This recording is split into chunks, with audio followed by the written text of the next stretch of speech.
Mais il y a aussi, parce que tant qu'on est sur en corrélation, il y a des moments où on a eu cette conformation d'inversement de la courbe des taux, pivot de la Fed, et on a eu pas forcément des récessions, donc dans l'histoire ça a aussi existé, donc c'est pas une corrélation à 100% non plus, même si c'est pour le coup là un des principaux facteurs pour que les gens soient plutôt bearish, parce que du coup ils disent ça pue au niveau de l'économie, il va y avoir une récession, principalement à partir de ces métriques-là, on peut le voir. Mais du coup, si vous avez suivi tout le schmilblick, on a les taux directeurs qui vont potentiellement ouvrir les vannes de l'argent, oui ou non, qui vont influencer comment se financent les États à court terme, indirectement à long terme aussi, parce que là, pour le coup, il y a une différence entre, et là, on va faire la tablette, non, entre l'État, on va le faire, je sais même pas ce qu'on va faire, juste une lettre, l'État donc qui émet ses obligations, les bonds, avec un coupon taux fixe qui après va être échangé une fois qu'ils l'ont mis en circulation, qu'ils ont récupéré l'argent pour se financer, qui va être transité sur le marché secondaire. Et là, du coup, ça va varier en prix, et du coup, le rendement va varier aussi. Et de l'autre côté, on a la Banque centrale qui a pour moi. Donc là, on est d'accord que l'État, son mandat, c'est quoi? C'est assurer les services, assurer payer les fonctionnaires, assurer les hôpitaux, assurer la police, assurer aussi son économie, stimuler certains secteurs. Donc voilà, c'est le mandat de l'État, ce qu'on attend normalement. Donc eux, ils ont besoin de se financer pour payer les biens et les services. On est d'accord que c'est pas de l'argent magique. Il y a un budget, un budget. Donc si vous avez suivi l'actualité, vous savez que ça a été très dur d'arriver à un budget, se mettre d'accord sur comment on allait gagner de l'argent et comment on allait le dépenser. Vous savez aussi que ce budget est en déficit depuis très longtemps et qu'on creuse le trou. Et on a la Banque centrale, donc on est d'accord, normalement c'est assez séparé, qui a un autre mandat qui est de maintenir l'inflation sous contrôle. Donc en général, le mandat c'est 2% annualisé. On ira le voir après. Et en plus, il y a tout ce qui est économie, emploi, récession. Ils doivent stimuler l'économie, mais faire gaffe aussi quand même que ça parte pas trop en couille. Donc ils vont principalement utiliser des politiques monétaires pour arriver à leur mandat, donc inflation et économie.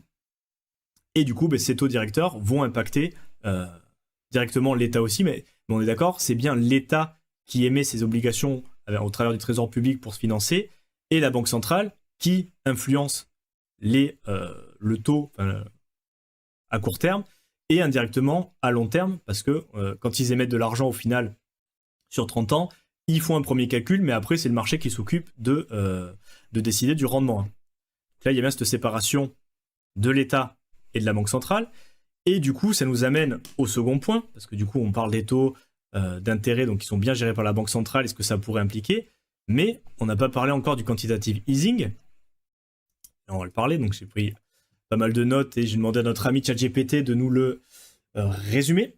Donc au final, quantitative easing, on peut avoir d'ailleurs de l'impression monétaire sans avoir du quantitative easing. On est d'accord que le quantitative easing, c'est bien l'outil spécifique qui est pas utilisé tout le temps. Mais en gros, ça consiste, et c'est pour ça que c'est important de comprendre les obligations, en fait, c'est la Banque centrale qui va acheter massivement des obligations d'État sur le marché. Donc, ils n'achètent pas directement, normalement, auprès des États, mais bien sur le marché secondaire. Et comme c'est la Banque centrale, ils peuvent créer de la monnaie sur leur balance sheet de la NADA. Donc, directement dire je vais créer plusieurs milliards et je vais aller acheter sur le marché des obligations d'État. Et du coup, ça va injecter de la liquidité dans le système avec pour objectif de baisser les taux longs. Car plus de demandes sur les obligations, le prix qui monte et le rendement qui baisse. On est d'accord, on l'a vu ça. Rendement inverse du prix sur les obligations. Plus on a le prix qui monte, plus on a le rendement qui baisse. C'est normal. Et ça a pour but au final de stimuler le crédit et soutenir l'économie. Et là, du coup, on va pouvoir faire aussi deux nuances. C'est-à-dire qu'on peut acheter. Pourquoi la Banque centrale pourrait souhaiter réduire les taux longs? Donc acheter, on peut faire du quantitative easing ou pas en faire. On peut faire du quantitative easing sélectif aussi, c'est-à-dire l'utiliser uniquement pour acheter certains types d'obligations. Et ça peut être une manière de le faire aussi, c'est-à-dire acheter. On peut souhaiter réduire les taux à long terme, donc faire du quantitative easing et acheter des obligations de 10 ans ou plus, sans forcément baisser les taux directeurs. Et du coup, le fait de faire ça, ça peut stimuler l'économie tout en luttant contre l'inflation. et préservant la stabilité financière. C'est-à-dire, si vous avez suivi sur le laïus des rendements, au final, tout ce qui va être prêt immobilier, les crédits aux entreprises pour financer les projets de long terme, ils sont plus sensibles au taux long qu'au taux court. C'est-à-dire que pour prêter de l'argent et pour avoir un peu de visibilité, ce qui manque un peu en ce moment, et on va le voir sur la partie géopolitique et tarifs de Trump, c'est de la visibilité sur ce qui va se passer dans le futur. Et du coup, on est un peu frileux parce que est-ce qu'on va faire des investissements? Et quand on parle prêt immobilier, on sait très bien que c'est pas sur 2 ans. Hein, c'est pas les taux à 2 ans qui comptent, c'est plus qu'est-ce qui va se passer sur les 15, 30 prochaines années. Ma maison sur 25 ans. Mais pour les entreprises, c'est pareil. Les entreprises, pour avoir de la visibilité, s'ils veulent faire investir sur de l'appareil productif, ouvrir une nouvelle usine, il va falloir les permis, il va falloir construire, il va falloir faire venir le matériel, il va falloir l'amortir. Et donc, du coup, c'est des financements sur des dizaines d'années souvent. Mais pour essayer de faire les projections et pour avoir combien ça va coûter, en fait, ce qui est souvent pris en compte, c'est les taux longs, mais en fait, c'est des taux qui ne sont pas encore dictés par la Banque centrale, parce que c'est pas eux qui dictent les taux dans 30 ans, hein, c'est pas la Fed ou la Banque centrale européenne qui dit dans 30 ans, l'argent, il vaudra tant, c'est le marché au travers ce qui demande de rémunération, donc de rendement aux obligations. Et donc, c'est vraiment ce taux de rendement long terme des obligations qui va dicter combien, ou qui va servir au final de proxy pour regarder combien coûtera l'argent dans le futur. Et donc, on peut vouloir baisser les taux longs en achetant des obligations à travers cette relation prix-rendement. Donc en faisant du QE, donc on va aller imprimer de l'argent pour acheter des obligations sur le marché secondaire et du coup baisser les taux longs parce que du coup c'est moins intéressant, il y aura moins de rendement sur ces obligations et du coup ça montre à la Banque centrale qu'elle va rester vigilante vis-à-vis de l'inflation et on peut éviter aussi d'avoir une trop forte hausse parce qu'à cause de l'incertitude, au choc de marché, les taux à long terme peuvent grimper très vite parce qu'on peut se dire beaucoup d'incertitudes, je sais pas, il faut que je me protège et du coup je vais plutôt me concentrer sur le court terme, ce qui se passe en ce moment, hein, où au final on a eu une inversion, mais en fait quand on a cette fameuse courbe des taux qui est inversée, en fait c'est ça, hein, c'est les investisseurs, ils se disent le futur on sait pas trop ce qui se passe, je vais plutôt investir sur le court terme, en plus on me rémunère bien, donc confiance assez entamée dans le futur. Mais pour relancer tout ça, on peut faire du QE sélectif et acheter uniquement des obligations à long terme afin d'enrayer la montée des rendements et stabiliser le financement à long terme. Donc en fait, on a vu le QE, on a vu le QE sélectif. Quantitative tightening, ce qu'on avait pour l'instant, c'est il y a trop de liquidité, il y a trop d'inflation, donc on n'est pas dans le mandat par rapport à l'inflation. Donc du coup, on va réduire la taille du bilan. Donc on va réduire l'argent, on va vendre des obligations qu'elle détient, qu'elle avait achetées. On va laisser celles qui arrivent à échéance, on retire de la liquidité du système.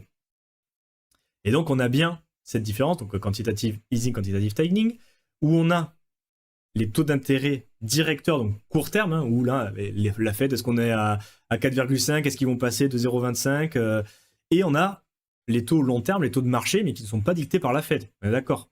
Donc il y a les taux directeurs qui sont fixés par la Banque centrale pour influencer le coût de l'argent à court terme.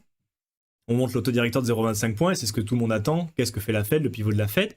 Mais il y a aussi les taux de marché à moyen long terme, donc à 10 ans, ou 20 ans, ou 30 ans.